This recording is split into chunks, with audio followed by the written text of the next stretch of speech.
Hello बच्चों, ये बेटा एक और प्रॉब्लम का मैं लेक्चर ले लेता हूं आप लोगों का। तो इसमें जो क्वेश्चन मुझसे पूछे गए थे मैं उनके बारे में आपको डिस्कस कर देता हूं। जैसे ये है बेटा आपका क्वेश्चन नंबर 7, और क्वेश्चन नंबर 7 में आप थोड़ा सा ध्यान दे के देखिए बेटा। ये कहा गया है कि टू लॉन्ग पैरेलल वायर्स, मैं पढ़ देता हूं अगर किसी को दिखाई ना दे रहा हो इसमें थोड़ा, ठीक है बेटा। Two long parallel wires are placed at a distance of 16 centimetre from each other in air. क्या बोला गया?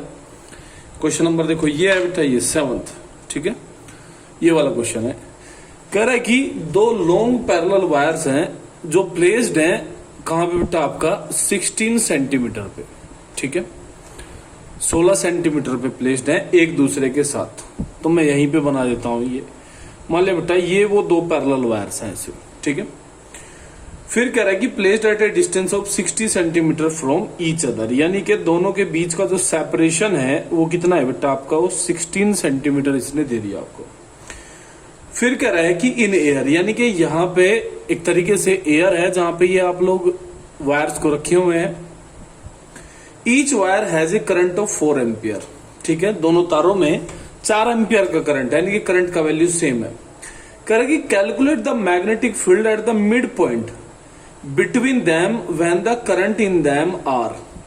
कह रहा है कि जब इनमें 4 एम्पियर का करंट दोनों में फ्लो करेगा तो इन दोनों तारों के बीच में कोई पॉइंट है। चलो मैं यहां पे वो पॉइंट बेटा पी कंसिडर कर लेता हूं, ठीक है। अब ये कह रहा है तो इसमें दो कंडीशन दी गई है करंट के चलने की, क्लियर बात, यानी कि डायरेक्शन ऑफ करंट दो डायरेक्शन में इसने दिया है।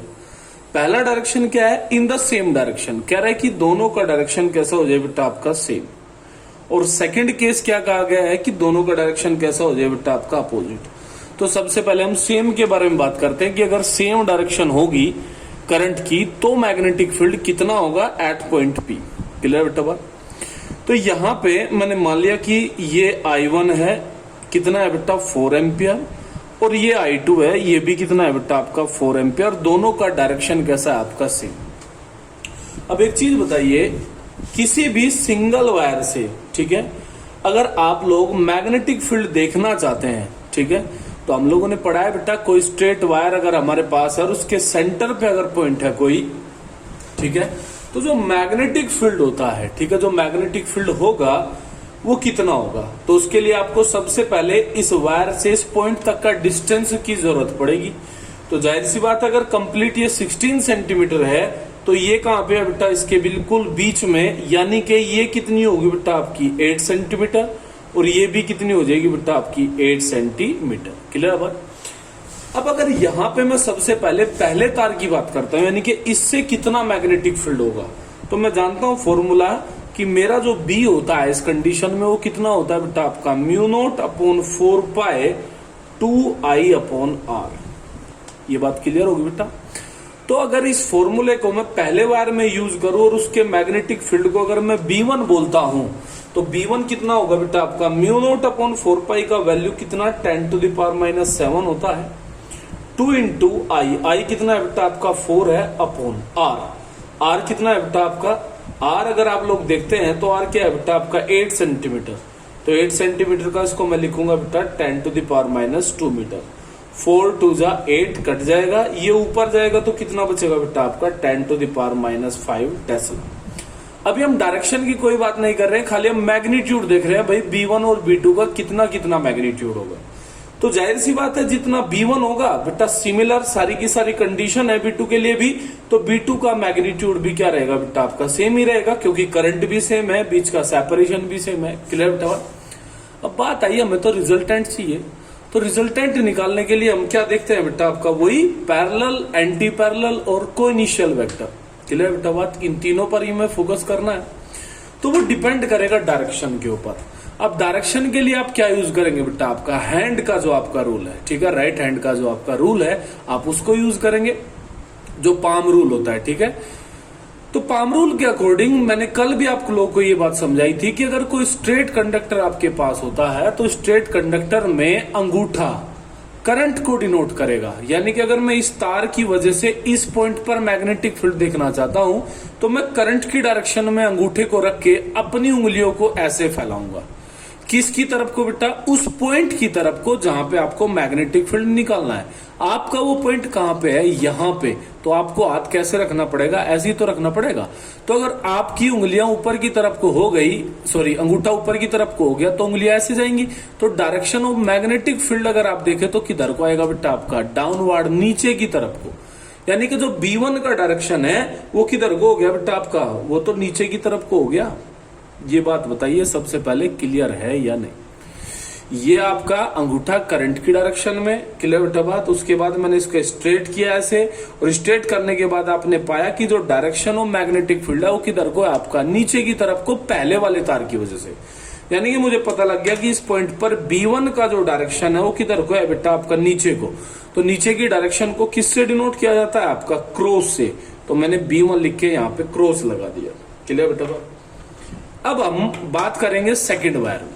तो दूसरे तार की अगर मैं बात करूं तो अंगूठा तो करंट में रहेगा, लेकिन अब की बार आपको उंगलियां इधर थोड़ी रखनी है। क्यों? क्योंकि आपका पॉइंट इधर नहीं है, आपका पॉइंट किधर है? इधर। यानी कि आपको अपने हाथ को ऐसे घुमाना पड़ेगा थोड़ा। तो आपका हाथ ऐसे हो गया। अब फिर से आप उंगलियों का जोर देखिए, किधर को है बेटा आपका? ऊपर की तरफ को। तो यानी कि B2 का डायरेक्शन किधर को होगा बेटा आपका? ऊपर की तरफ को। तो ऊपर की डायरेक्शन को दिखाने के लिए किसका यूज करते हैं बेटा? आपका डॉट का यूज करते हैं। ठीक है, तो यहां पे डॉट हो गया और यहां पे क्रॉस हो गया। तो कैसी कंडीशन आई दोनों की? ये तो एंटी पैरेलल हो गए। और अगर ये एंटी पैरेलल हो गए तो रिजल्टेंट जो B होगा हमारा वो किसके बराबर होगा बेटा आपका? जाहिर सी बात है B1 माइनस B2 या B2 माइनस B1। लेकिन यहाँ पे तो दोनों इक्वल है इन मैग्नीट्यूड, तो यानी कि किसी में से किसी को भी घटाया जा सकता है। तो अगर आप B1 की बात करते हैं तो B1 भी 10 टू द पावर माइनस 5 है और B2 भी बेटा 10 टू द पावर माइनस 5 है। तो जैसे आप इसको कैंसिल आउट करेंगे तो मैग्नेटिक फील्ड का वैल्यू कितना है बेटा आपका? 0। यानी कि इस पॉइंट पर अगर करंट सेम डायरेक्शन में आपका फ्लो कर रहा है तो इस पॉइंट पर कोई मैग्नेटिक फील्ड एग्जिस्ट नहीं करेगा। ये एक दूसरे के मैग्नेटिक फील्ड को क्या कर देंगे बेटा आपके? कैंसिल आउट कर देंगे। मेरे ख्याल में बात क्लियर हुई होगी, समझ आई होगी बात। यहीं पे अगर मैं केस सेकंड देखता हूं तो केस सेकंड कैसा है बेटा मेरा? केस सेकंड है, पॉइंट तो यही है, बाकी सारी चीजें तो यही है। ठीक है बेटा, बस खाली क्या चीज चेंज हो गई आपकी?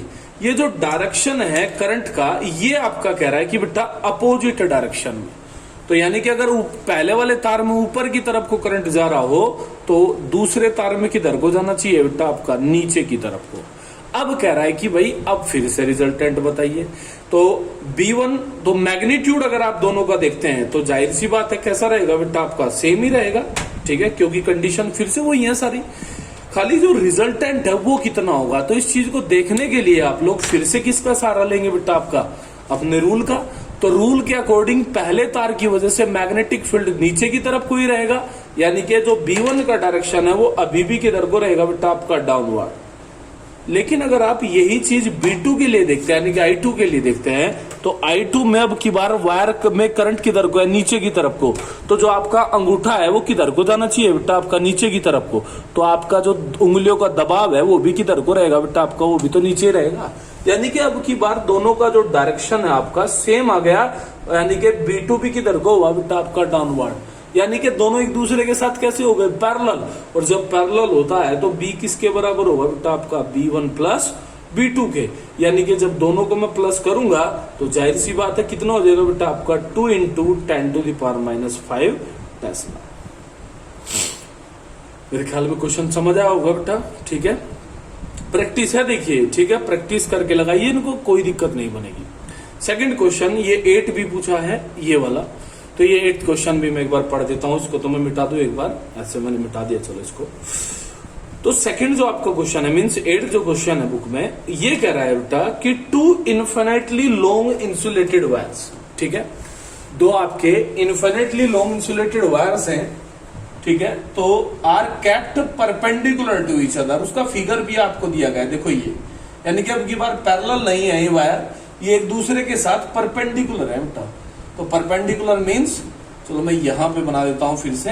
ये 2 तार ऐसे दिए गए हैं आपको, ये एक दूसरे के साथ परपेंडिकुलर है, जिनमें बेटा एक में जो करंट है I1, ठीक है, इसका मैग्नीट्यूड है 2 एम्पियर का, और दूसरे में करंट कितना फ्लो कर रहा है बेटा आपका I2, जिसका मैग्नीट्यूड है बेटा 1.5 एम्पियर का। कह रहा है कि find the magnitude and direction of the magnetic field eight P।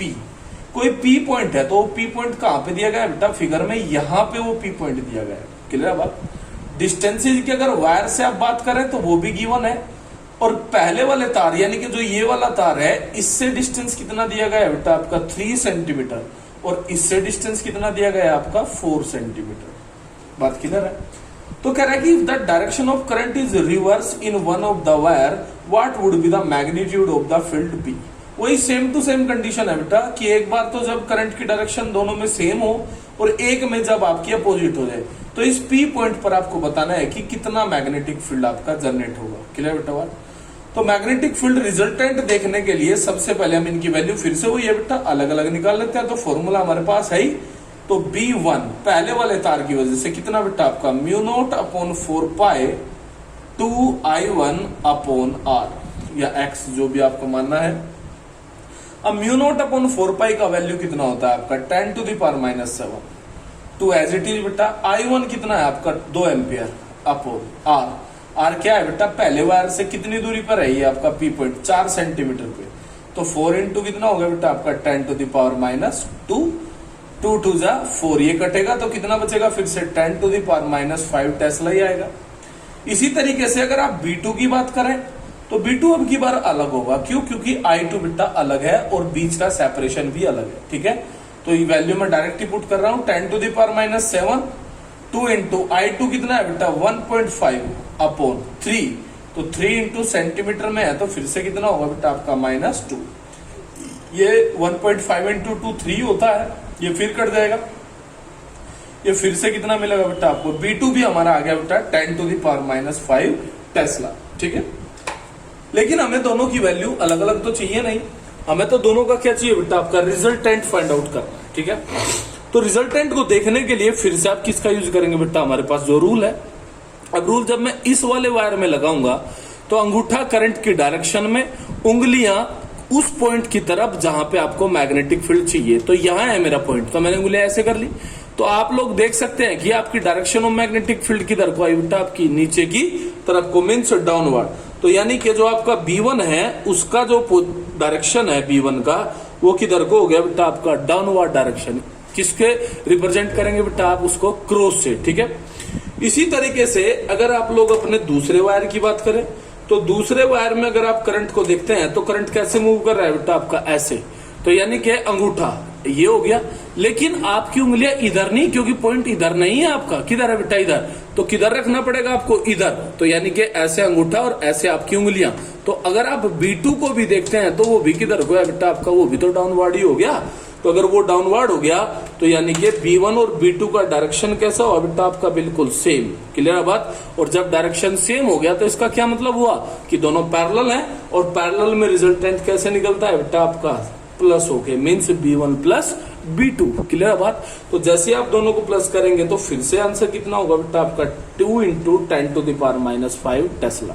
ठीक है, सिमिलरली अगर अपोजिट डायरेक्शन हो जाती है तो जाहिर सी बात है बेटा मैग्नीट्यूड के ऊपर तो कोई फर्क नहीं पड़ेगा, लेकिन अगर इसकी डायरेक्शन बदल जाए I2 की तो क्या होगा, तो जाहिर सी बात है B2 अब की बार जो डाउनवर्ड आ रहा था वो किधर को आ जाएगा बेटा आपका अपवर्ड, यानी कि अब की बार सिचुएशन कौन सी बनेगी आपकी, एंटी पैरेलल। एंटी पैरेलल होगी तो बीच में माइनस आएगा, माइनस एक दूसरे को कैंसिल आउट करा देगा, जिसकी वजह से रिजल्ट कितना बनेगा बेटा आपका 0। बात क्लियर होती है, तो मेरे ख्याल में बेटा बात समझ में आई होगी। ठीक है, अब एक बार इनको अटेम्प्ट करके देखें आप लोग। ठीक है बेटा, कोई प्रॉब्लम है फिर से पूछ ले, कोई दिक्कत नहीं है बेटा, इतना बड़ा वीडियो मैं नहीं बना पाऊंगा, नहीं तो करने को तो मैं दुनिया भर के क्वेश्चन करा दूं यहाँ पे। ठीक है, तो आप लोग एक बार निकाल के और अटेम्प्ट करके देखें इनको। ठीक है, कोई प्रॉब्लम है तो पूछे।